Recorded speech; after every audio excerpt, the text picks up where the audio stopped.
మనతో ఈ చర్చలో పాల్గొనడానికి ఎల్చాల దత్తాత్రేయ గారు ఉన్నారు, ఓయూజేసీ అధ్యక్షులు. నమస్తే అండి. నమస్తే. నమస్తే అండి. సో దీని గురించి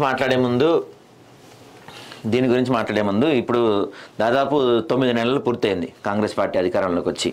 ఈ 9 ఏళ్లలో లేనిది ఈ 9 నెలల్లో ఏమన్నా జరిగింది అనుకుంటున్నారా? అసలు కాంగ్రెస్ పార్టీ చెప్పిన 6 గ్యారెంటీలు ఎంతవరకు అమలు అవుతున్నాయి? పరిస్థితి ఎలా ఉంది? ఇప్పుడు 100 రోజుల డెడ్ లైన్ పెట్టుకొని అధికారంలోకి వచ్చింది కాంగ్రెస్ పార్టీ.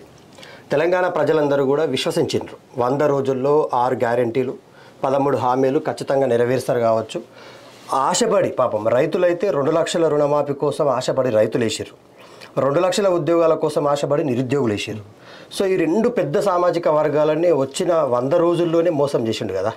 100 రోజుల డెడ్ లైన్ పెట్టుకుని అధికారంలోకి వచ్చినటువంటి రేవంత్ రెడ్డి 100 రోజులు బీఆర్ఎస్ పార్టీ పెట్టలే, కాంగ్రెస్ పార్టీకి డెడ్ లైన్, బీజేపీ పెట్టలే, ఆయన పెట్టుకున్నాడు. మేము మా అధికారంలోకి వచ్చిన 100 రోజుల్లో బీసీలకైతే ఏమన్నాడు, మీకు స్థానిక సంస్థల్లో సర్పంచులు, ఎంపీటీసీలు, జడ్పీటీసీలు కావడానికి 23% రిజర్వేషన్ నేను 42% పెంచుతా. 42% పెంచితే మీరు 23,000 పైచలకు మంది సర్పంచులు, ఎంపీటీసీలు, జడ్పీటీసీలు మీ బీసీలు అవుతారని చెప్పిండు. పాపం బీసీలు అందరూ కూడా ఆశపడి ఓట్లు వేసారు.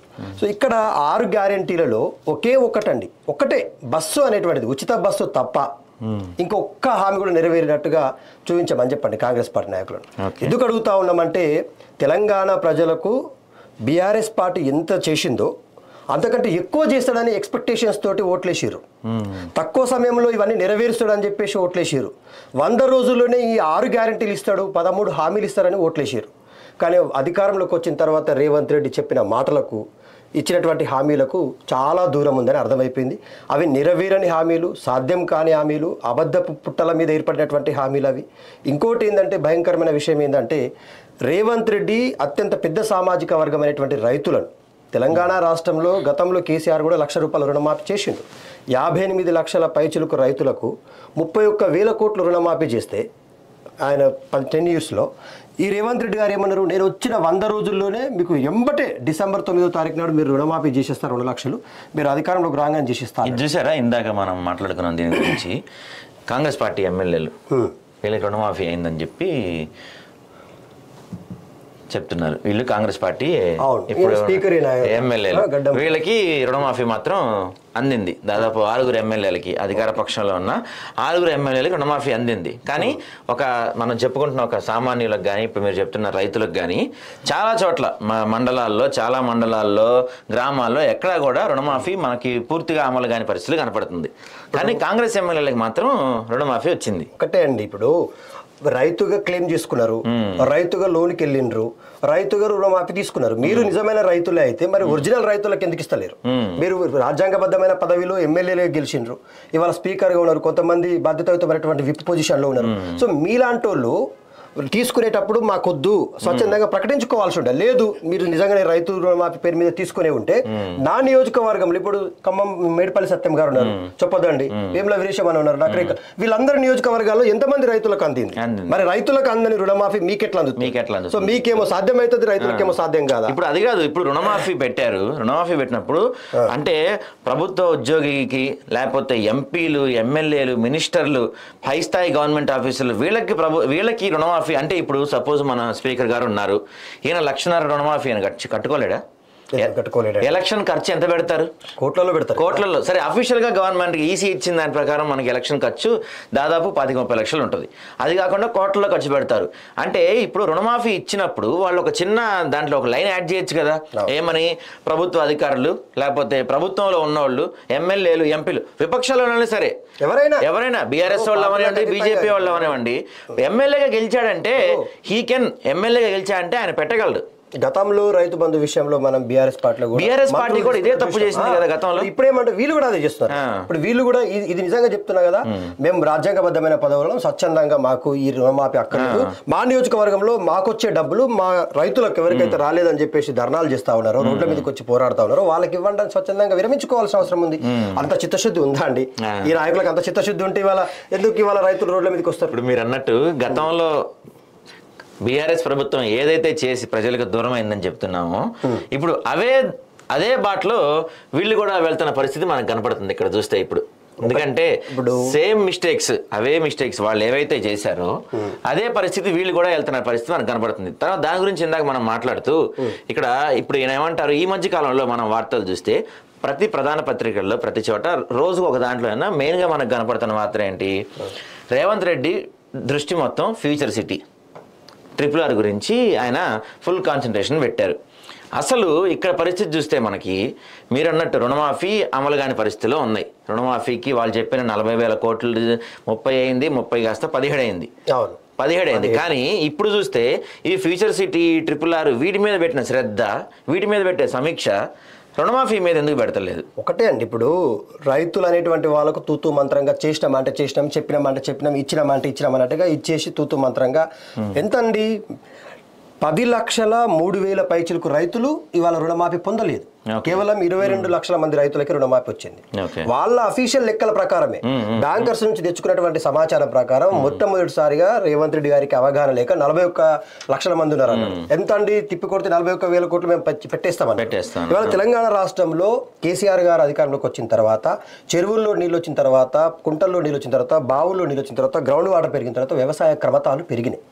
గతంలో తెలంగాణ రాష్ట్రం రాకంటే ముందు 2014 ముందు 58 లక్షల వ్యవసాయ క్రమతాలే ఉండే. కేసీఆర్ అధికారం వచ్చిన తర్వాత అది 75 లక్షలకు పెరిగింది. సో ఈ 75 లక్షల కుటుంబాలలో వ్యవసాయం చేసే వాళ్ళు ఉన్నారు, పెళ్లిళ్ళు అయిపోయి అన్నదమ్ములు విడిపోయి భాగాలు పంచుకున్న వాళ్ళు ఉన్నారు. సో వాళ్ళు కూడా ఇండివిజువల్ రైతే కదా. ఇప్పుడు 10 ఎకరాలు ఉన్న కుటుంబము 2 అన్నదమ్ములు పంచుకుంటే మంచికి 5 ఎకరాలు, మరి ఆయన ఒక 5 ఎకరాల రైతు, ఈయన ఒక 5 ఎకరాల రైతు, మరి వీళ్ళ పరిస్థితి ఏంది? ఇక వీటన్నిటికీ రేషన్ కార్డు లింకు. గతంలో కేసీఆర్ ని నువ్వు రేషన్ కార్డు ఇవ్వలేవని తిడితివి, మరి నువ్వు చేసింది ఏంది? నువ్వు 100 రోజులలో రేషన్ కార్డులు ఇవ్వని ఉంటుంది. ఎంతసేపు అండి, అప్లికేషన్లు అయితే తీసుకున్నాడు, రోడ్ల మీద పడేసిండు, ఆటోలలో తీసుకుపోయిండు, ఎటో తీసుకుపోయిండు, ఆ కంప్యూటర్లో లెక్కిస్తున్నాం, ఆన్లైన్ చేస్తున్నాం అన్నాడు. ఏది లేదు ఇప్పటి వరకు. ఇప్పుడు నువ్వు ప్రామాణికమైనటువంటి దానికి 6 గ్యారెంటీలు 13 హామీలు అమలు చేయడానికి కూడా నువ్వు రేషన్ కార్డే ప్రామాణికం పెడితే, ఇవాళ మహిళలందరూ కూడా ఏమంటున్నారు, కేసీఆర్ ఒంటరి మహిళలకు 2,000 రూపాయలు ఇచ్చాడు, నేను ప్రతి మహిళకు 2,500 ఇస్తా అంటే ఇస్తావా? కొత్త మాటనే కదా, గాలి మాట అయిపోయింది. అంటే నీ మాట మీద నీకు లెక్క లేదు, నీ మీద నీకు గౌరవం లేదు. 500 గ్యాస్ సిలిండర్కు రేషన్ కార్డు లింకు పెడుతుంది, 200 యూనిట్ల ఉచిత కరెంటుకు రేషన్ కార్డు లింకు పెడుతుంది, ఇవాళ 2,500 రూపాయలకు రేషన్ కార్డు లింకు పెడుతుంది, రైతు బంధుకు రేషన్ కార్డు లింకు పెడుతుంది. నువ్వు దేనికైనా రేషన్ కార్డు పేరు మీద సగానికి సగం లబ్ధిదారులను తగ్గించేస్తున్నావు కదా, కట్ చేస్తున్నావు కదా. అంటే నువ్వు కూడా మేకవన్నే పులివే అంటే అధికారంలోకి వచ్చే వరకు ఒక మాట, అధికారంలోకి వచ్చిన తర్వాత ఇంకో మాట. ఓటు వేసేదాకా ఓటు మల్లన్న, ఓటు వేసిన తర్వాత బోడి మల్లన్న. అంటే రేవంత్ రెడ్డి కూడా తిట్టతేలం అయిపోయింది. ఈయనకు నిజంగా చెప్పాలంటే ఈ తెలంగాణ రాష్ట్రం మీద చిత్తశుద్ధి లేదండి. వాడు బాల్ బచ్గా అన్నట్టుగా ఏదో లక్కీగా చీఫ్ మినిస్టర్ అయిపోయింది, కానీ ఆయనకు కూడా నమ్మకం లేకుండా నేను ఈసారి ముఖ్యమంత్రిని అవుతా అని చెప్పేసి నిజంగా చెప్పాలంటే ఆయన లెక్కలు ఆయన వేసుకున్నాడు ఏదో. కానీ ఏమంటే ప్రధానమైనటువంటి వర్గం టీఆర్ఎస్ పార్టీకి రైతులు దగ్గరనే ఉన్నప్పటికీ 2 లక్షల ఆశపడ్డారు పాపం. 2 లక్షల ఉద్యోగాల పేరు మీద నిరుద్యోగులు, కొంత ప్రభుత్వ ఉద్యోగుల మీద వ్యతిరేకత, ఇవన్నీ కొంచెం కర్ణుడి చావుకు 100 కారణాలు అన్నట్టుగా టీఆర్ఎస్ ఓటమికి ఇవన్నీ కారణాలైనా ఆయన ప్లస్ అయింది. ఆయన అధికారంలోకి వచ్చిండు, ఉత్త మాట గారడి మాటలు. ఏ దేవుడి మీద కనిపిస్తే ఆ దేవుడి మీద పార్లమెంట్ ఎన్నికలను ఒట్టు పెట్టని దేవుడు లేకపోయే కదా, మరి నీ ఒట్టు నిలుపుకుంటే అంటే ఒట్టుని తీసి గట్టు మీద పెడుతుంది. ఇవాళ రైతులందరూ గోసపడుతున్నారు. మా సొంత నియోజకవర్గం తలమడుగు మండలం రుయ్యాడి మాది, 13 మంది రైతుల మీద నిర్దాక్షిణంగా కేసులు పెట్టించిండండి. ఎంత ఘోరం అంటే పొద్దున సాయంత్రం 5 గంటలకు తీసుకపోతే తెల్లవారుజామున 3 గంటలకు వదిలేసిండు రైతులని. నువ్వు రైతుల మీద ఇంత కర్కశంగా వ్యవహరించడం ఏంది? రైతుల మీద ఇంత నీ జులుం ఏంది? నాకు అర్థమైతలేదు. రుయ్యాడి గ్రామంలో ఉన్న రైతుల మీద బేషరతుగా ఏదైతే రేవంత్ రెడ్డి కేసులు పెట్టిండో ఆ కేసులను తక్షణం ఎత్తేయాలని చెప్పేసి నేను ఉస్మాన్ యూనివర్సిటీ విద్యార్థి జేఏసీ నాయకుడిగా డిమాండ్ చేస్తా ఉన్నాను. నువ్వు తెలంగాణ రాష్ట్రంలో మొట్టమొదటి కేసు రైతుల మీద పెట్టింది తలమడుగు మండలం రుయ్యాడి గ్రామానికి చెందిన రైతుల మీద కేసు పెట్టినావు. ఖచ్చితంగా ఆ కేసును బేషరతుగా ఉపసంహరించుకొని రైతుల మీద ఆ కేసులన్నింటినీ కూడా కొట్టేయాలని చెప్పేసి నేను డిమాండ్ చేస్తా ఉన్నాను. ఇగో ఇట్లా రైతులందరి మీద కేసులు పెట్టుడు, బెదిరించుడు, భయపెట్టుడు, ధమ్కి ఇచ్చుడు. ఇక ఇప్పుడు రియల్ ఎస్టేట్ వ్యాపారాన్ని పెంచుకోవడం కోసం గ్రేటర్ హైదరాబాద్ చుట్టూ ఎవరెవరి భూములు ఉన్నాయి ఏంది కథ పెంచుకొని ఈ నాటకానికి తెరదీస్తాం. గత ప్రభుత్వం చూస్తే బీఆర్ఎస్ ప్రభుత్వం గతంలో చూస్తే కాన్సన్ట్రేషన్ మొత్తం హైదరాబాద్ మీద గట్టిగా పెట్టారు. డెవలప్మెంట్ ఉండాలి, మేము చెప్తే డెవలప్మెంట్ ఉండాలి కాదంటలేదు.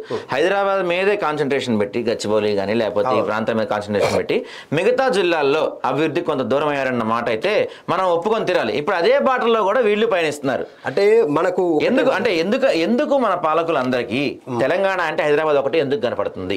అంటే మీరు చాలా ఇంపార్టెంట్ ప్రశ్న ఇది. తెలంగాణ సమాజానికి కూడా ఆదాబ్ హైదరాబాద్ ద్వారా తెలవాల్సిన విషయం ఏంటంటే, హైదరాబాద్ అనేటువంటిది మనకు ఒక పెద్ద రెవెన్యూ హబ్ అండి. హైదరాబాద్ అనేటువంటిది మనకు ఆర్థికంగా డబ్బుని సృష్టించేది, డబ్బుని మనం అంటే ఏమంటారు తీసుకొచ్చేది మనగడలోకి. సో హైదరాబాద్ని మనం ఎంత అద్భుతంగా డెవలప్ చేసుకుంటే మనకు అంత విదేశీలో నుంచి పెట్టుబడులు రావాలి, ఫార్మా కంపెనీస్ ఎస్టాబ్లిష్ కావాలి, నూతనంగా తీసుకున్నటువంటి ప్రతి కంపెనీ అయినా. గతంలో కేటీఆర్ యొక్క ముందు చూపు వల్ల హైదరాబాద్లో మనకు చాలా ట్రాఫిక్ సమస్యలు ఉండేవి. చాలా తక్కువ సమయంలో, రికార్డ్ సమయంలో 36 ఫ్లైఓవర్స్, 1200 బ్రిడ్జిలు కట్టి హైదరాబాద్ ఒక అంటే ట్రాఫిక్ ఫ్రీ. అందుకే హైదరాబాద్ స్వీప్ చేశారు దాదాపు. ఇదొకటే కాదు, హైదరాబాద్ లో ఉద్యోగాల కల్పన గానీ, హైదరాబాద్ కు తాగునీరు అందించడంలో గానీ, హైదరాబాద్ కు 24/7 అయితే మీరు చెప్తుంది బానే ఉంది కానీ గత ప్రభుత్వం అంటే ఉమ్మడి ఆంధ్రప్రదేశ్ లో ఉన్నప్పుడు హైదరాబాద్ ఎంత డెవలప్ అయిందో దానికి సమాంతరంగా, అంటే హైదరాబాద్ అంత కాకపోయినా దానికి సమాంతరంగా మనం వరంగల్ డెవలప్మెంట్ చూసాం, కరీంనగర్ డెవలప్మెంట్ చూసాం. ఉమ్మడి ఆంధ్రప్రదేశ్లో హైదరాబాద్తో సమానంగా వరంగల్, కరీంనగర్ డెవలప్మెంట్ అయింది. కానీ తెలంగాణ వచ్చిన తర్వాత వరంగల్ వెనకబడిందన్నమాట వాస్తవం. వరంగల్ని పక్కన పెట్టి కరీంనగర్ మీద దృష్టి పెట్టారు. ఆ తర్వాత హైదరాబాద్ మీద పడ్డారు. ఇప్పుడు మిగతా మీరు చూసుకుంటే నిజామాబాద్ జిల్లా కానీ, లేకపోతే బోధన, ఆదిలాబాద్ జిల్లాలు కానీ, వీటిల్లో ఇప్పుడు మీరు అన్నట్టు హైదరాబాద్ అనేది ఇక్కడ ఇన్కమ్ సోర్స్, డెవలప్మెంట్ అవ్వాలి, కాదంటలేదు. కానీ ఇప్పుడు సపోజ్ మన బడ్జెట్ ఒక 1000 కోట్లు ఉంటే 990 కోట్లు నువ్వు తెలంగాణ హైదరాబాద్కే పెట్టేసి మిగతా 10 కోట్లు 9 జిల్లాలకు పంచుతా అంటే ఎలా? అది డీసెంట్రలైజేషన్ ఆఫ్ ద డెవలప్మెంట్ అనేటువంటిది గతంలో బీఆర్ఎస్ ప్రభుత్వం తీసుకుంది. మనం అనుకున్నట్టుగా ఒకప్పుడు 26 మెడికల్ కాలేజీలు ఉన్న తెలంగాణ రాష్ట్రం 26 మెడికల్ కాలేజీలను పెంచాడు. మనము ఏదో ఒక జిల్లాకే పరిమితం చేసిండు అనేటువంటిది గత ప్రభుత్వాలు నిర్లక్ష్యంగా వహించినాయి. ఆదిలాబాద్ జిల్లాకు ట్రాన్స్పోర్టేషన్ ఉండేది కాదు. సో కేసీఆర్ గారు వచ్చిన తర్వాత ఏ మాట కా మాట మాట్లాడుకోవాలి, మనం ఏదో గొప్పగా చెప్పాలని కాదు కానీ గత తెలంగాణకు అంటే 2014 ముందు తెలంగాణ, ఉమ్మడి ఆంధ్రప్రదేశ్లో ఉన్న తెలంగాణ రాష్ట్రానికి, ఇప్పుడు హైదరాబాద్ రాష్ట్రంలో తెలంగాణ రాష్ట్రం కేసీఆర్ ముఖ్యమంత్రి అయిన తర్వాత ఉన్న తెలంగాణ రాష్ట్రానికి చాలా తేడా ఉంది. ఏదైనా ఒక మనం గ్రామీణ ప్రాంతంలో ఒక ఊరిని యూనిట్గా తీసుకుంటే ఆ ఊర్లో గతంలో పారిశుద్ధ్య కార్మికులు వాళ్ళు ఉండేవాళ్ళు కాదు. ఆ గ్రామ పంచాయతీకి ఒక ట్రాక్టర్ ఉండేది కాదు. ఆ గ్రామ పంచాయతీకి రోడ్డు చక్కగా ఉండేది కాదు. గ్రామ పంచాయతీ బిల్డింగులు లేని ఉండేది. శ్మశాన వాటికలు ఎవరైనా చనిపోతే ఆడవాళ్ళు స్నానాలు చేయడానికి బాత్రూమ్లు చక్కగా ఉండేది కాదు. శవాలు చక్కగా కాలిపోయేది కాదు. దాంతో పాటు రైతులకు రైతు వేదికలు ఉండేది కాదు. గిడ్డంగులు అంటే రైతు పండించే పంటను దాచుకోవడానికి గిడ్డంగులు ఉండేవి కాదు. సో ఇట్లా ఒక్కొక్క రంగం అని కాదు, ఏ రంగాన్ని తీసుకున్నా కూడా ఆశా వర్కర్ల జీతాలు పెరిగినాయి, అంగన్వాడీ టీచర్ల జీతాలు పెరిగినాయి, హోంగార్డుల జీతాలు పెరిగినాయి. అంటే ఇట్లా ప్రతి అంశాన్ని ఏదో ఒక విధంగా టచ్ చేసి ఎందుకు నా రాష్ట్రం, నా ప్రజలు, నేను తెచ్చుకున్న తెలంగాణలో నా ప్రజలు ఏ వర్గం కూడా ఇబ్బంది పడద్దు అనేటువంటి ఒక ముందు చూపుతోని మనం చూడండి, ఏ జిల్లాకైనా పోదాం. ఇప్పుడు ఇంటిగ్రేటెడ్ కలెక్టరేట్లు కట్టిండు. ఎందుకు? ఎవరైనా ఒక కలెక్టరేట్ ఆఫీస్కి వస్తే ఆ కలెక్టర్ ఆఫీస్లో ఎంఆర్ఓని కలిసినా, ఆర్డీఓని కలిసినా, లేకపోతే ఇంకెవరైనా ఎస్పీని కలిసినా, ఎవరైనా ఒకటే దగ్గర ఉండాలి సమీకృతంగా. ఇంటిగ్రేటెడ్ కలెక్టరేట్తో పాటు ఇంటిగ్రేటెడ్ మార్కెట్లు చూసినాం. ఇప్పుడు మనం సిరిసిల్లనే కావచ్చు, నిజామాబాద్ కావచ్చు, ఆదిలాబాద్ కావచ్చు, మా దగ్గర ఇంటిగ్రేటెడ్ రైతు బజార్ ఉంది. నువ్వు ఒకటే దగ్గర అన్ని వెజిటేబుల్స్, ఎవరైనా మటన్, చికెన్, ఫిష్ ఏది కావాలంటే సపరేట్ మార్కెట్స్, మనం హైజీనిక్ గా. మళ్ళీ ఇంత అద్భుతమైనటువంటి దూరదృష్టి ఎవరికి ఉంటుందంటే, పోనీ ఇప్పుడు రేవంత్ రెడ్డి గారు ముఖ్యమంత్రి అయ్యారు, ఏ పార్టీ రిప్రజెంటేటివ్ అయినా కాంగ్రెస్ పార్టీ రిప్రజెంటేటివ్, ఆయనకి ఏ లక్ష్యాలు ఉంటాయి? కాంగ్రెస్ పార్టీ లక్ష్యాలు, లేకపోతే కాంగ్రెస్ జాతీయ లక్ష్యాలు ఉంటాయి. ఇవాళ తెలంగాణ రాష్ట్రం మీద చిత్తశుద్ధ నాయకుడిని మనం కోల్పోవడం వల్ల, కేసీఆర్ ని ఓడగొట్టుకోవడం వల్ల ఈ తెలంగాణ రాష్ట్రంలో ఏం జరుగుతుందో 9 నెలల్లో చూసినాం కదా. ఇవాళ ఇప్పుడు మీరు అన్నట్టు 9 నెలల్లో కాంగ్రెస్ ప్రభుత్వం దాదాపు చెప్పిన అన్నింటిలో 6 గ్యారెంటీలు 13 హామీల్లో ఫెయిల్ అయింది. సో మరి స్థానిక సంస్థల ఎన్నికలు మనకి 2-3 నెలల్లోనే ఉండబోతున్నాయి. సో స్థానిక సంస్థల ఎన్నికల్లో బీఆర్ఎస్ గట్టిగా పోటీ ఇవ్వబోతుందా? ఒకటండి, అంటే మోస్ట్ ఆఫ్ ద టైం ఎట్లుంటుందంటే స్థానిక సంస్థల ఎన్నికలు స్థానిక నాయకుని మీద డిపెండ్ అయి ఉంటాయి. ఫర్ ఎగ్జాంపుల్ నా ఊరుందండి, నాకు స్వగ్రామం రియాడీలో రిజర్వేషన్ ఏది వచ్చింది, ఎస్సీ వచ్చిందా, ఎస్టీ వచ్చిందా, బీసీ వచ్చిందా అనుకుందాం. ఒకవేళ బీసీలలో ఏ నాయకుడు ఏ పార్టీ నుంచి నిలబడ్డాడు, ఆ నాయకుడికే మనం ఓటేస్తే ఎందుకు అభివృద్ధి జరుగుతున్నటువంటి బలాబలాలు అనేటువంటి స్థానికత్వాన్ని చూస్తారు. ఒకటి. రెండోది, అధికారం పార్టీకి కొంత మెరుగైనటువంటి అవకాశాలు ఉంటాయి, ఎందుకంటే నిధులు తీసుకురావడం. మీరు చెప్పింది కరెక్టే.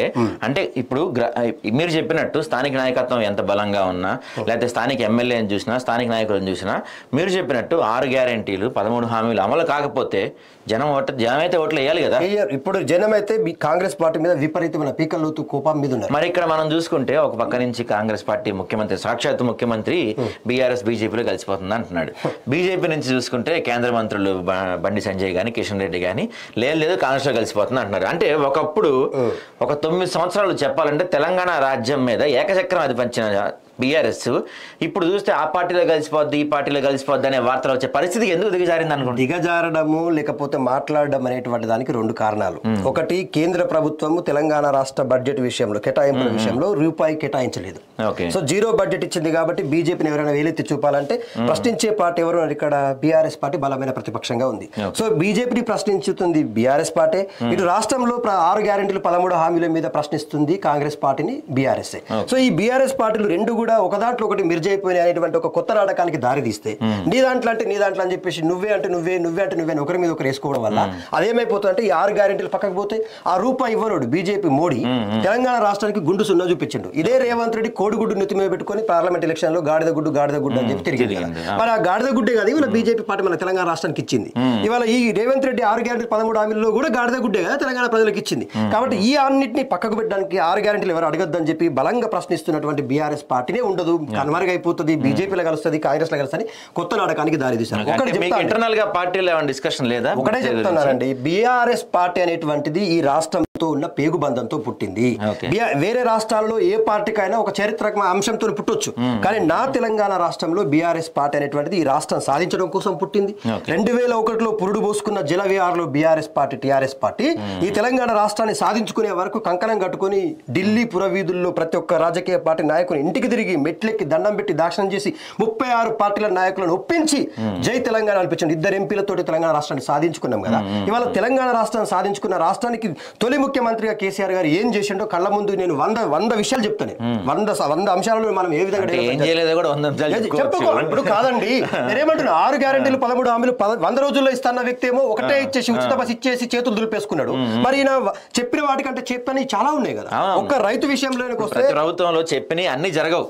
కేసీఆర్ అనేటువంటి వ్యక్తి ఒక్కొక్క అంశంగా నువ్వు ఇప్పుడు ఫర్ ఎగ్జాంపుల్ ఎడ్యుకేషన్ డిపార్ట్మెంట్ తీసుకోండి, హెల్త్ డిపార్ట్మెంట్ తీసుకోండి, లేకపోతే అగ్రికల్చర్ తీసుకోండి, ఇరిగేషన్ తీసుకోండి, ఒక్కొక్క డిపార్ట్మెంట్ లో ఒక్కొక్క రకంగా 24/7 విద్యుత్ ఇచ్చినటువంటి ఏకైక రాష్ట్రం. కరోనా సమయంలో కూడా కరెంటు పోకుండా ఉన్న ఏదైనా రాష్ట్రం ఉందంటే అది నా తెలంగాణ. నాయకుడికి చిత్తశుద్ధి ఉండాలి కదండి. ఇప్పుడు ఈ తెలంగాణ రాష్ట్రంలో ఏ నది ఎట్లా ప్రవహిస్తుంది, ఏ జిల్లాకు వెళ్తే ఏ వాగుతో సంబంధం అవుతుంది, ఏ డ్యామ్ కట్టాలి, ఏ ప్రాజెక్టు కట్టాలి చెప్పమనండి. రేవంత్ రెడ్డి గారిని కూర్చొని మాట్లాడమనండి. కేసీఆర్ ఉంటుంది. ఎందుకు ఈ తెలంగాణ రాష్ట్రంలో ఉన్న ప్రతి నూక్ అండ్ కార్నర్ తిరిగినటువంటి వ్యక్తి, పల్లె నిద్ర పేరు మీద నా తెలంగాణ రాష్ట్రంలో ప్రతి ఊర్లో పోయి నిద్ర చేసిండు కదా. ఓహో పలానా ఆదిలాబాద్ జిల్లాకు గోదావరి నది పుష్కలంగా బాసర వద్ద ప్రవేశిస్తుంది, గోదావరి నదిని ఎక్కడ ఓడిచి పట్టుకుంటే మనం ప్రాజెక్టు కట్టుకోవచ్చు. చాలా మంది నాయకులు కాళేశ్వరం ప్రాజెక్టు మీద అవాకులు పేలుస్తున్నారు. కాళేశ్వరం ప్రాజెక్టు అనేది ముమ్మాటికి తెలంగాణ రాష్ట్రానికి ఒక కలికిత రాయి, ఒక మణిహారం. ఎందుకు అంటా ఉన్నానంటే రైతుల కష్టాలని తీర్చడానికి ఏర్పాటు చేసుకున్నటువంటి ఒక గొప్ప ప్రాజెక్ట్ అది. Multi level lift irrigation project Asia ఖండంలోనే నంబర్ 1 ప్రాజెక్ట్ అది. దాన్ని ఎందుకు కట్టుకున్నాము? తుమ్మిడిహెట్టి వద్ద కట్టాలి, తుమ్మిడిహెట్టి వద్ద అని చెప్పేసి కాంగ్రెస్ పార్టీ నాయకులు అంటా ఉన్నారు. తుమ్మిడిహెట్టి వద్ద కడితే సాయి గారు అక్కడ ఉన్నటువంటి పరిస్థితులు ఏంటంటే మహారాష్ట్రకు మనకు 152 మీటర్ల ఎత్తులో మనం ఉంటాం. అది కట్టడం వల్ల లోతట్టు ప్రాంతాల్లో ఉన్న 3000 గ్రామాలు మహారాష్ట్ర మునిగిపోతే వాళ్ళకు మనం నష్టపరిహారం ఇవ్వాలి.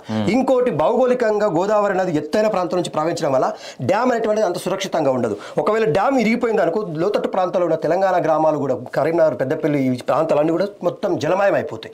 ఆ ఉద్దేశంతో దూరంగా కొంత విస్తారంగా తీసుకెళ్లి కాళేశ్వరం వద్ద కట్టిండు. దానివల్ల 2 లాభాలు జరిగినాయి. ఒకటి గోదావరి నదిని ఒడిచి పట్టుకున్నాం, రెండోది ప్రాణహిత నదిని కూడా కలుపుకున్నాం. ఈ 2 నదులను కలుపుకోవడం వల్ల 225 టీఎంసీల నీటిని మనం నిల్వ చేసుకుంటున్నాం. సోయిలేని నాయకులు మాట్లాడినట్టుగా చాలా వేగంగా మాట్లాడుతున్నారు. ఇవాళ హైదరాబాద్ నగరానికి మనం నీటి కొరత రాకుండా చూసుకోవడం కోసం ఇదే కేసీఆర్ గారు మల్లన్న సాగర్ ధర 50 టీఎంసీల నీరు నిరంతరం ఇవాళ హైదరాబాద్ సప్లై అవుతుంది. మొన్న ఇవాళ మనం గోదావరి నది నుంచి మనం తీసుకున్నటువంటి సుంకిశాల నుంచి కూడా మనకు నీరు రావడం వల్ల హైదరాబాద్కు 24/7 విదౌట్ వాటర్ ప్రాబ్లం. ఎందుకు? ఇక్కడనే ఫార్మా కంపెనీలు ఉన్నాయి, ఇక్కడనే సాఫ్ట్వేర్ కంపెనీలు ఉన్నాయి, ఇక్కడనే ఇండస్ట్రీస్ ఉన్నాయి. వాటన్నిటిని మనం ఇప్పటికీ కాపాడుకోవాలి. హైదరాబాద్లో భౌగోళికంగా ఎంత అనుకూలత ఉందో ఈ విద్యుత్ విషయంలో, కరెంటు విషయంలో ప్రభుత్వాలు ఇచ్చేటువంటి వెసులుబాటు విషయంలో కూడా అంతే రక్షణ ఇవ్వాలనేటువంటి ఉద్దేశంతో ఇవాళ కేసీఆర్ గారు హైదరాబాద్ తర్వాత దాని గురించి మనం మాట్లాడే ఈలోపు ఇప్పుడు ఈ ప్రభుత్వం వచ్చాక జాబ్ క్యాలెండర్ గురించి వాళ్ళు చెప్పినట్టు జాబ్ క్యాలెండర్ రిలీజ్ చేస్తామన్నారు. తర్వాత గ్రూప్ 1s కానీ డిఎస్సి నోటిఫికేషన్ కానీ రిలీజ్ చేస్తున్నారు. ఒక విద్యార్థి ఉద్యమ నాయకుడిగా కానీ విద్యార్థి నాయకుడిగా కానీ మీకు అంటే ఓయూ స్టూడెంట్స్కి కానీ లేకపోతే స్టూడెంట్స్కి ఏమన్నా న్యాయం జరిగిందా అసలు? అంటే కేసీఆర్ ప్రభుత్వంలో 2,24,000 ఉద్యోగాలు భర్తీ అయినాయి. నేనేం చెప్తాను, తెలంగాణ రాష్ట్రంలో ఉద్యోగాల భర్తీ ఒక 5 సంస్థల ద్వారా జరుగుతుంది. ప్రభుత్వం మేజర్ షేర్ ఉద్యోగాన్ని భర్తీ చేసేది టీఎస్పీఎస్సీ ద్వారా. కేసీఆర్ గారి 10 సంవత్సరాల్లో 78,000 ఉద్యోగాలు భర్తీ చేసింది. హాస్టల్ వార్డెన్స్ కావచ్చు, గురుకుల విద్యాలయాలు కావచ్చు, రెసిడెన్షియల్ ఎడ్యుకేషన్ సొసైటీస్ కావచ్చు, జూనియర్ కాలేజీలు కావచ్చు, డిగ్రీ కాలేజీలు కావచ్చు, డిఎస్సి కావచ్చు, ఇట్లా చెప్పుకుంటూ పోతే చాలా ఉద్యోగాలు. పేపర్ లీకేజ్ అనేటువంటిది ఏ రాష్ట్రంలో జరగలేదు చెప్పండి? ఇదే బీజేపీ ప్రభుత్వం ఉన్నటువంటి ఉత్తరప్రదేశ్ లో మొత్తం టోటల్ గా 10 సంవత్సరాల బీజేపీ పాలనలో 67 పేపర్లు లీక్ అయినాయి. అంటే ఇప్పుడు వాళ్ళ చేతులు లీక్ అనేటువంటిది అంటే నాయకుడు చేసినప్పుడు లీక్ కాదు. జనరల్ గా ఏం జరిగిందంటే లీక్ అనేటువంటిది నాయకుల చేతులు, అధికారుల నిర్లక్ష్యం వల్ల జరిగింది. ఇప్పుడు అక్కడ ఒక అవుట్ సోర్సింగ్ ఎంప్లాయీ గా పనిచేస్తున్నటువంటి వ్యక్తికి పూర్తి స్థాయిలో నువ్వు 4 దశల్లో ఉండేటువంటి పాస్పోర్ట్లు ఇచ్చినావంటే జనార్దన్ రెడ్డి గారు ఎంత నిర్లక్ష్యం చేశారు అది టీఎస్పీఎస్సీ చైర్మన్ గా. ఏంటంటే నాయకుడికి చిత్తశుద్ధి లేదు, అంటే ఎవరికి అక్కడ ఉన్నటువంటి అధికారికి చిత్తశుద్ధి ఉంటే ఇవాళ పేపర్ లీకేజ్ అయ్యేది కాదు. ప్రభుత్వానికి ఎంత పెద్ద మచ్చ వచ్చింది.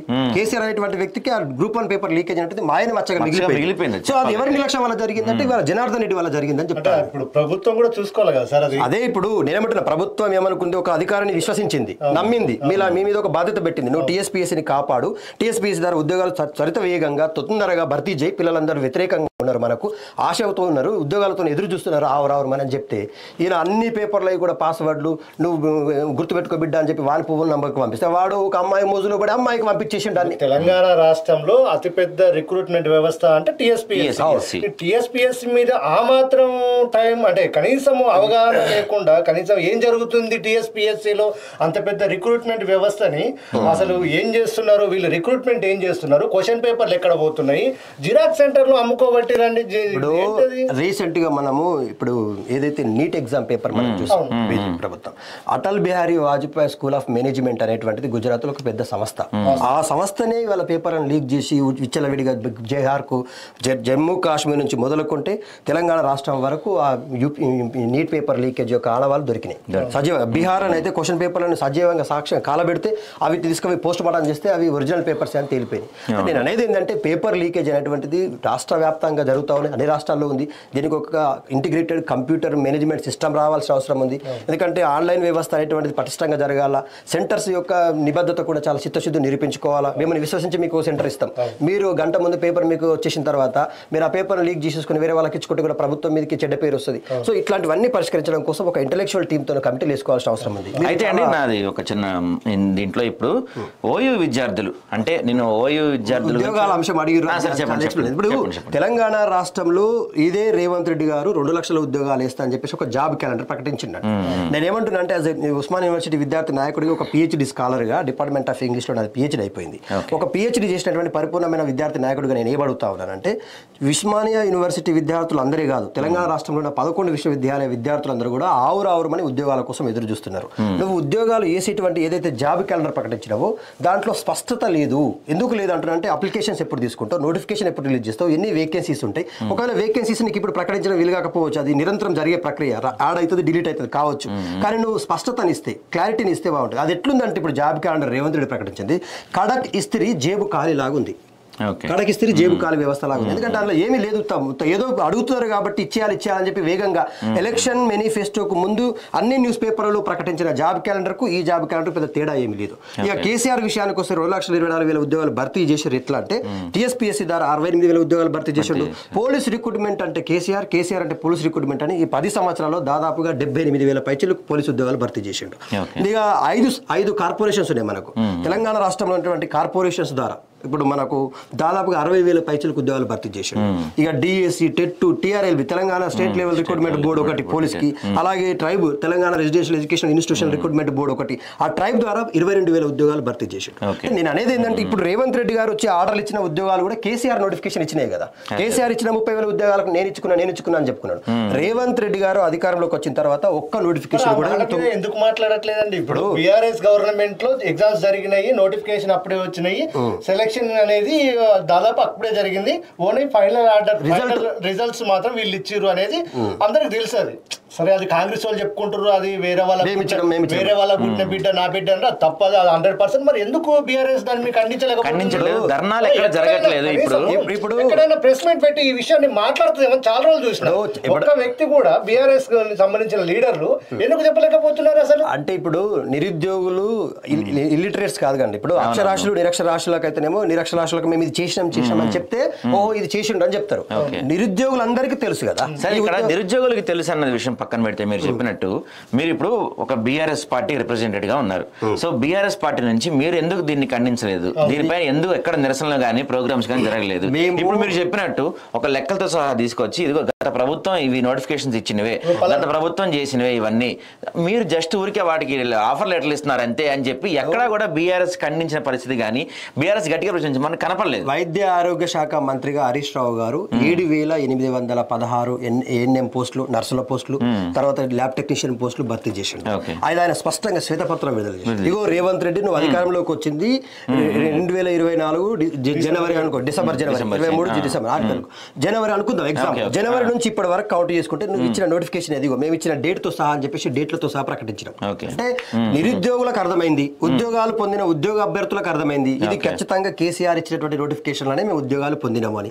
ఇవాళ చాలా మంది వెరిఫికేషన్స్ అయితే ఉన్నాయి, certificate verification, junior college lecturers కావచ్చు, పాలిటెక్నిక్ కాలేజ్ లెక్చరర్స్ కావచ్చు, గురుకుల విద్యాలయాలు రిక్రూట్మెంట్ అవుతున్నటువంటి ఉద్యోగాలు కావచ్చు, వాళ్ళందరికీ తెలుసు కదా, ఉద్యోగాలు పొందుతున్న అభ్యర్థులకు తెలుసు ఇది కేసీఆర్ ఇచ్చిన నోటిఫికేషన్, కేసీఆర్ పెట్టిన ఎగ్జామ్, కేసీఆర్ ఇచ్చిన ఫలితం. రేవంత్ రెడ్డి కేవలం జాయినింగ్ ఆర్డర్స్ ఇచ్చిండు, ఆర్డర్ కాపీలు ఇచ్చిండు అంతే. అయితే ఈ మధ్య కొంతకాలంగా గత 2-3 నెలలుగా పార్లమెంట్ ఎలక్షన్స్ అయిన దగ్గర నుంచి కేసీఆర్ మనకి ఎక్కడా పెద్దగా కనపడతలేరు, వినపడతలేరు. కొంచెం ప్రజలకి మళ్ళీ దూరం అవుతున్న పరిస్థితి ఏమైనా ఉందనుకుంటా? అది ఏం ఉండదండి. కేసీఆర్ మౌనం వెనకాల చాలా ప్రశ్నలకు సమాధానాలు ఉంటాయి. ఇప్పుడు అగ్నిపర్వతం అంటారా? అంతకంటే గొప్పమని చెప్తాను నేను. ఎందుకంటే కేసీఆర్ అనేటువంటి వ్యక్తి ఒక స్టాల్వర్ట్ అండి. ఈ తెలంగాణ రాష్ట్రంలో రాజకీయాలలో ఒక ఎత్తైన పర్వతం ఎవరు అంటే కేసీఆర్. ఆయనకు ఒక వ్యూహం ఉంటది. ఇప్పుడు రాష్ట్ర ప్రభుత్వం మీద తెలివైనటువంటి కేటీఆర్ కావచ్చు, తెలివైనటువంటి హరీష్ రావు కావచ్చు, మిగతా పార్టీలు ఉన్న పెద్ద నాయకులందరూ కూడా ప్రతి విషయాన్ని బలంగా ప్రశ్నిస్తున్నారు, నిలదీస్తా ఉన్నారు. సో ఇప్పుడు కేసీఆర్ అనేటువంటి వ్యక్తి ఒక వ్యూహరచనలో ఉన్నారు. ఇది ఏదైతే లూజ్ టాక్ చేస్తా ఉన్నారు, బీజేపీలో విలీనము, కాంగ్రెస్ లో విలీనము, లేకపోతే కూతురు అరెస్ట్ అయింది కాబట్టి కాంప్రమైజ్ అయిపోయింది, ఇవన్నీ అంటున్నారు కదా. కేసీఆర్ అనేటువంటి వ్యక్తి ఒక్కసారి బయటకు వచ్చి మాట్లాడితే వీళ్ళందరి నోళ్ళకు తాళాలు పడతాయి. కానీ ఆయన కొంత ఆరోగ్యము మనందరికి తెలుసు, మన రీసెంట్ గా తుంటి ఎముక యొక్క ఆపరేషన్ రావడము, ఆరోగ్యం కొద్దిగా ఇప్పుడు సద్దు మునిగిపోవడము. కేసీఆర్ అనేటువంటి వ్యక్తి ఫామ్ హౌస్ లో కూర్చున్నాడు, అగ్రికల్చర్ చేసుకుంటున్నాడు అనుకుంటున్నారు. కానీ ఆయన చాలా సమస్యలకు పరిష్కారాలు వెతకడం కోసం వ్యూహరచన చేస్తాడు. అది మనందరికి తెలుసు. తెలంగాణ ఉద్యమంలో ఏ విధంగా వ్యూహం చేసిండు, తెలంగాణ రాష్ట్రాన్ని ఎట్లా సాధించుకున్నాడు, ప్రతిపక్షాలుగా ఉన్నటువంటి వ్యక్తులపైన ఏ విధంగా చతురత ప్రదర్శించిండు. రాజకీయ చాణక్యుడు అండి కేసీఆర్. కేసీఆర్ వ్యక్తి గురించి ఒక్క నిమిషం మనం రాజకీయాలు పక్కన పెట్టి స్టూడెంట్ లీడర్ కాబట్టి మిమ్మల్ని కొన్ని క్వశ్చన్ అడుగుదాం అనుకుంటున్నా. ప్రతిసారి అంటే గత ఉమ్మడి ఏపీలో కానీ తెలంగాణ వచ్చిన తర్వాత కానీ ఇప్పుడు కానీ అంటే ఇక్కడ మిమ్మల్ని నేను ఒక బీఆర్ఎస్ లీడర్గా అడగదలుచుకోలేదు, ఒక ఓయూ స్టూడెంట్గా మిమ్మల్ని అడగదలుచుకున్నాను ఈ క్వశ్చన్ నేను. ప్రతిసారి అంటే గతంలో చూసుకుంటే ఉమ్మడి ఆంధ్రప్రదేశ్లో కానీ, తర్వాత బీఆర్ఎస్ ప్రభుత్వంలో ఉన్నప్పుడు కానీ, ఇప్పుడు కాంగ్రెస్ వచ్చినప్పుడు కానీ ఓయూ స్టూడెంట్స్కి ప్రభుత్వానికి ఎప్పుడు పచ్చగడ్డి వేస్తే బగ్గుమనే పరిస్థితులే ఉంటాయి. ఓయూ స్టూడెంట్స్ డిమాండ్స్ ఏంటి, ప్రభుత్వాలు అవి ఎందుకు చేయలేకపోతున్నాయి? తెలంగాణ రాష్ట్రంలో జరిగిన ఒక సమస్య మీదనే స్పందించే కేంద్రం కాదు నా ఉస్మాన్ యూనివర్సిటీ. ఈ ప్రపంచంలో ఎక్కడ అన్యాయం జరిగినా, ఒక ఆసిఫా అనేటువంటి అమ్మాయిని దేవుని గుళ్ళో మానభంగం చేస్తే నా ఉస్మాన్ యూనివర్సిటీలో దిష్టిబొమ్మ గాలబెడతారు. ఎక్కడో జమ్మూ కాశ్మీర్ సైనికుల శవాలను కాల్చివేతలు జరిగి ఉగ్రవాదులు చంపేస్తే ఇక్కడ ఉగ్రవాదుల శవయాత్రలు తీస్తారు. అంటే నా ఉస్మాన్ యూనివర్సిటీ ఒక విద్యా భాండాగారమే కాదు, ప్రశ్నించే గొంతుగా. ప్రతిపక్షాలు పోషించాల్సిన పాత్రని ఉస్మాన్ యూనివర్సిటీ పోషిస్తుంది. ఇవాళ తెలంగాణ రాష్ట్రంలో ఏదైనా మన చిన్న పిల్ల హర్షిత అనేటువంటి ఒక పాప మీద రేప్ చేస్తే, ప్రవీణ్ కుమార్ రెడ్డి అనేటువంటి చేస్తే వాడి శవయాత్ర తీసి వాడికి శిక్ష పడే వరకు కూడా కొట్లాడింది నా ఉస్మాన్ యూనివర్సిటీ. సామాజిక అంశాలు, కుల వివక్ష మీద జరిగినటువంటి పోరాటాల మీద కూడా నా ఉస్మాన్ యూనివర్సిటీ మాట్లాడుతుంది. స్థానికంగా ఉన్నటువంటి ఎస్సీ ఎస్టీ బీసీల మీద ఎవరి మీద దాడులు జరిగినా, అట్రాసిటీలు జరిగినా కూడా నా ఉస్మాన్ యూనివర్సిటీ ప్రశ్నిస్తుంది. ఎందుకు ప్రశ్నిస్తుంది అంటే కేవలం ఒక విద్యార్థుల సమస్యలే మాట్లాడేటువంటి పరిజ్ఞానం ఉన్నటువంటి వ్యక్తిత్వం ఉన్నటువంటి వ్యక్తులు కాదు ఉస్మాన్ యూనివర్సిటీ విద్యార్థులు. ప్రపంచాన్ని చదువుతున్నటువంటి విద్యార్థులుగా, ప్రపంచాన్నితో పోటీ పడుతున్నటువంటి విద్యార్థులుగా, ప్రపంచ సమస్యలతో పాటు దేశ సమస్యలతో పాటు నా రాష్ట్రంలో జరుగుతున్న సమస్యలన్నీ కూడా ప్రశ్నిస్తారు. ఇవాళ ఉస్మాన్ యూనివర్సిటీ ఎందుకు ఇవాళ ప్రభుత్వం ఏది అధికారంలో ఉన్న కొరకరాని కొయ్య ఎందుకు అవుతుంది అంటే ఉస్మాన్ యూనివర్సిటీ విద్యార్థులను ఎందుకు అట్లా ఒక శత్రువులాగా అధికారంలో ఉన్నటువంటి పార్టీలు చూస్తా ఉన్నాయి అంటే, ఒక పార్టీ నాయకుడు ఉస్మాన్ యూనివర్సిటీ విద్యార్థి నాయకుడు ఎవరినైనా నీ తప్పులని నిలదీస్తుంది, నీ తప్పులను ఎత్తి చూపుతుంది. నువ్వు చేస్తున్నటువంటి ఇప్పుడు ఇదే రేవంత్ రెడ్డి గారు డిఎస్సీ 45 రోజులు పోస్ట్ పోన్ చేయమంటే మొండి కేసీసీ ఎగ్జామ్స్ పెట్టేసి ఒక 57,000 మంది విద్యార్థులు కేవలం 10 రోజుల సమయంలోనే డిఎస్సీ రాసిండ్రు, టెట్ క్వాలిఫై అయిన వాళ్ళు. సో వాళ్ళ కోసం కూడా ఉస్మాన్ యూనివర్సిటీ, ఇదే ఉస్మాన్ యూనివర్సిటీ అంటే అధికారానికి రావడానికి ముందు రేవంత్ రెడ్డి గారిని నెత్తి మీద ఎత్తుకొని ఊరేగింది. అదే ఉస్మాన్ యూనివర్సిటీ 6 నెలలు అధికారంలో రాగానే ప్రశ్నిస్తూ ఉస్మాన్ యూనివర్సిటీలో ఆయన దిష్టి బొమ్మలు గాలబెట్టి ఆయన శివయాత్రలు తీసింది. నేను అనేది ఏంటంటే ఈ ఉస్మాన్ యూనివర్సిటీ విద్యార్థులకు ఏ పార్టీ రంగు పులుమాల్సిన అవసరం లేదు. ఉస్మాన్ యూనివర్సిటీ విద్యార్థులు స్వచ్ఛంగా ఒక తెల్ల కాగితం లాంటి వాళ్ళు ప్రశ్నించడానికి ఉదయించినటువంటి సూర్యులు. ఖచ్చితంగా ఏ ప్రభుత్వం అధికారంలో ఆ ప్రభుత్వం యొక్క తప్పులో నిలదీస్తారు, ప్రజలకు న్యాయం చేయడం కోసం కొట్లాడతారు. ఇదొకటి. ఇక ఉద్యోగాల విషయానికి వస్తే గత ప్రభుత్వం యూనివర్సిటీలను చాలా నిర్లక్ష్యం చేసింది. ఏమాట మాట్లాడు కేసీఆర్ అనేటువంటి వ్యక్తి యూనివర్సిటీలను నిజంగానే ప్రభుత్వ యూనివర్సిటీలను పట్టించుకొని ఉంటే ప్రభుత్వ యూనివర్సిటీలో రిక్రూట్మెంట్ చేసి ఉంటే ఇవాళ ఒక బీజేపీ అది అనుబంధంగా పనిచేసినటువంటి ఏబీవీపీ విద్యార్థి నాయకులు దేశవ్యాప్తంగా ఉన్నటువంటి సెంట్రల్ యూనివర్సిటీస్లలో ఏబీవీపీలో పనిచేసినందుకే వాళ్ళకు సెంట్రల్ యూనివర్సిటీలో ఉద్యోగాలు ఇచ్చినటువంటి సందర్భాలు చాలా మందిని చూసాం. అదే ఒకే ఉస్మాన్ యూనివర్సిటీ నుంచి ఒక 60 మంది విద్యార్థులకు అసిస్టెంట్ ప్రొఫెసర్లుగా ఉద్యోగాలు లభించినాయి. Hyderabad central university, EFLU English and foreign language university, Karnataka central university, ఇట్లా ఒక్కొక్క రాష్ట్రంలో ఒక్కొక్క విధంగా ఇక్కడ పనిచేసినటువంటి విద్యార్థి నాయకులను తీసుకుపోయి అక్కడ అసిస్టెంట్ ప్రొఫెసర్లు చేశారు. ఇదే కేసీఆర్ కేటీఆర్ గారు తెలంగాణ రాష్ట్రంలో పోరాటంలో పాల్గొన్న విద్యార్థులకు ఉద్యోగాలు ఇవ్వడానికి మీకు ఎందుకు మనసు రాలేదు ఆ రోజు? మేము అనేది ఏంటంటే మీరు నిజంగానే నోటిఫికేషన్స్ చేసి ఉంటే, యూనివర్సిటీలను స్ట్రెంథెన్ చేసి ఉంటే, ఈ యూనివర్సిటీలో అసిస్టెంట్ ప్రొఫెసర్, అసోసియేట్ ప్రొఫెసర్ ఉద్యోగాలను భర్తీ చేసి ఉంటే ఈ ఉస్మాన్ యూనివర్సిటీ కూడా నీకు అండగా నిలబడుతుండే, నీకు తోడుగా నిలబడుతుండే, నీ మాటకు మాట్లాడుతుండే, నీ గురించి వ్యాసాలు రాస్తుండే, నువ్వు ఏది చేసినావో ప్రభుత్వాలకు ప్రజలకు మంచి చేసినావో ఆ మంచి గురించి నిన్ను 1000 నెలలో పొగుడుతుండే. ఇవాళ నీ ప్రాతినిధ్యం లేదు కదా. ఉస్మాన్ యూనివర్సిటీలో నీ విద్యార్థులు లేరు, నీ కాకతీయ యూనివర్సిటీలో నీ విద్యార్థి వర్గం లేదు, నీకు నీ సంఘంలో కానీ నీ పార్టీలో కానీ పనిచేసిన వాళ్ళకు ఎవరికి ఉద్యోగ అవకాశాలు, ఉపాధి అవకాశాలు కల్పించడంలో బీఆర్ఎస్ పార్టీ ఫెయిల్యూర్ అయింది. సో ఇప్పుడు కాంగ్రెస్ పార్టీకి కూడా మేము ఏమి విజ్ఞప్తి చేస్తా ఉన్నామంటే తెలంగాణ రాష్ట్రంలో 11 ప్రభుత్వ విశ్వవిద్యాలయాలు ఉన్నాయి, 7 సెంట్రల్ యూనివర్సిటీస్ ఉన్నాయి, ఒక 4-5 టెక్నికల్ యూనివర్సిటీస్ ఉన్నాయి, ఒక లా యూనివర్సిటీ ఉంది, ఒక మన మౌలానా ఆజాద్ యూనివర్సిటీ ఉంది, ఒక సిఐపి ఉంది, సెంటర్ ఫర్ ఇంటర్నేషనల్ ప్రోగ్రామ్స్. ఇట్లా ఇవన్నిట్లో కూడా ప్రభుత్వ ఉద్యోగాలు, సెంట్రల్ ఇన్స్టిట్యూషన్స్ కూడా ఉన్నాయి, సిసిఎంబి కావచ్చు, ఐఐసిటి కావచ్చు. సో ఇట్లాంటి వాటిలో ఉద్యోగాలు పడ్డప్పుడు ఖచ్చితంగా ఈ ప్రాంతానికి సంబంధించినటువంటి పిహెచ్డీలు చేసిన వాళ్ళు, పోస్ట్ డాక్టరేట్ చేసిన వాళ్ళకి అవకాశాలు ఇస్తే జీవితకాలం వాళ్ళు మీకు రుణపడి ఉంటారు కదా. 2013లో రిక్రూట్మెంట్ జరిగిందండి. 2013కు 2024 ఇప్పటి వరకు ప్రభుత్వ యూనివర్సిటీలలో రిక్రూట్మెంట్ జరగలేదు. 10 సంవత్సరాలుగా యూనివర్సిటీలలో అధ్యాపక ఉద్యోగాలు భర్తీ అయితే లేవు. మరి పిహెచ్డీలు చేసి పోస్ట్ డాక్టరేట్లు చేసినటువంటి విద్యార్థులందరూ అధ్యాపకులుగా part time, contract, outsourcing పద్ధతులలో ఇవాళ కొనసాగుతూ ఉన్నారు. వాళ్ళందరూ ఆవేదన ఏంది?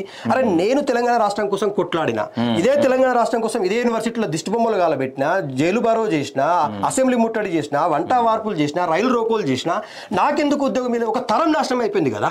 ఒక 20 సంవత్సరాల కాలం అంటే 2009లో ఉద్యమం ప్రారంభమైతే 2029 దాదాపుగా 23 సంవత్సరాలలో ఒక తరం నాశనం అయిపోయింది కదా.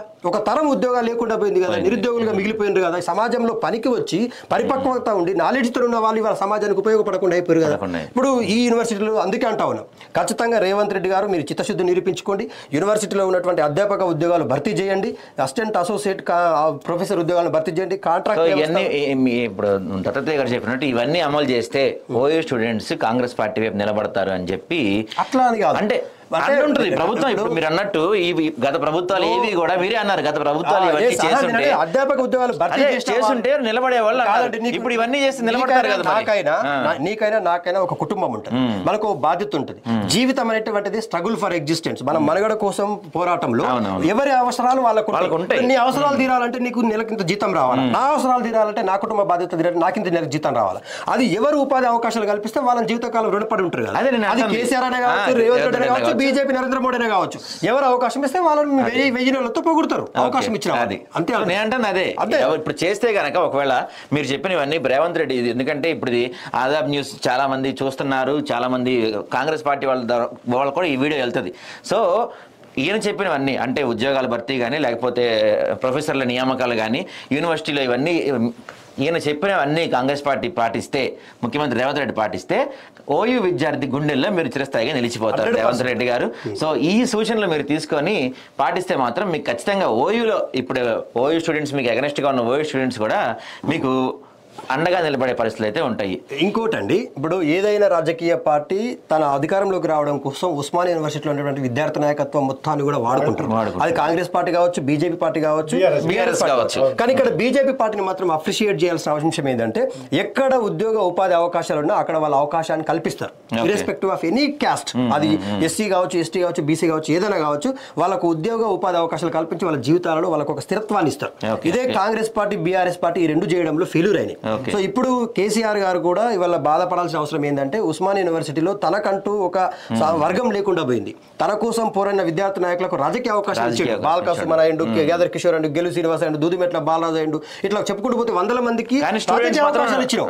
కానీ ఒక్క రాజకీయ అవకాశాల కోసం ఎదురు చూసే వాళ్ళు చాలా తక్కువ మంది ఉంటారు కదా. పోటీ ఎక్కువ ఉంటుంది, అవకాశాలు తక్కువ మందికి వస్తాయి. అదే ఉస్మానియా యూనివర్సిటీ లాంటిలో అసిస్టెంట్ నలుగురు ఎమ్మెల్యేలు చేసే బదులు 40 లక్షల 4 లక్షల మందికో లేదా 40,000 మందికి కనీసం 4,000 మందికి కనీసం మీరు చెప్పినట్టు ఉద్యోగాలు ఇచ్చున్నా, లేకపోతే ఉస్మానియా యూనివర్సిటీ, కాకతీయ యూనివర్సిటీ, తెలంగాణ రాష్ట్రంలో మొత్తం యూనివర్సిటీలో దాదాపుగా 2,500 పైచిలకు assistant professor, associate professor, professor ఉద్యోగాలు ఖాళీగా ఉన్నాయి. ఏ ప్రభుత్వం భర్తీ చేస్తే ఆ ప్రభుత్వం. కాంగ్రెస్ పెద్దలు లేకపోతే ఎవరైనా కాంగ్రెస్ రేవంత్ రెడ్డి గారికి ఈ విషయాన్ని చేర్చవచ్చండి. దాదాపు 2,500 అసిస్టెంట్ పోస్టులు భర్తీ ఖాళీగా ఉన్నాయంట. వాటిని భర్తీ చేస్తానికి చర్యలు తీసుకోండి. ఎందుకంటే చాలా మంది గత ప్రభుత్వం ఈయన నిజంగా మనం ఈ విషయంలో దత్తాత్రేయ గారిని మెచ్చుకోవాలి. ఎందుకంటే ఆయన కాంగ్రెస్ ప్రభుత్వం అనే కాదు, బీఆర్ఎస్ కాదు, బీజేపీ కాదు, ఒక విద్యార్థి నాయకుడిగా, ఒక విద్యార్థి సంఘాలకు ఉపయోగపడేలా మాట్లాడారు ఆయన. నిజంగా ఆయన బీఆర్ఎస్ పార్టీకి సంబంధించిన వ్యక్తి అయి ఉండొచ్చు, కానీ బీజేపీ ప్రభుత్వం ఎక్కడెక్కడైతే ఉద్యోగాలు కల్పిస్తుందో ఆ విషయంలో అటు కాంగ్రెస్ కానీ ఇటు బీఆర్ఎస్ కానీ విఫలమైంది. గతంలో కేసీఆర్ ఇవి చేసి ఉంటే ఈ పరిస్థితి వచ్చేది కాదని చెప్తున్నారు. నిజంగా చాలా థ్యాంక్స్ అండి, మంచి విషయాలు చెప్పారు. మరోసారి మనం కలుసుకుందాం. థ్యాంక్స్. నమస్తే.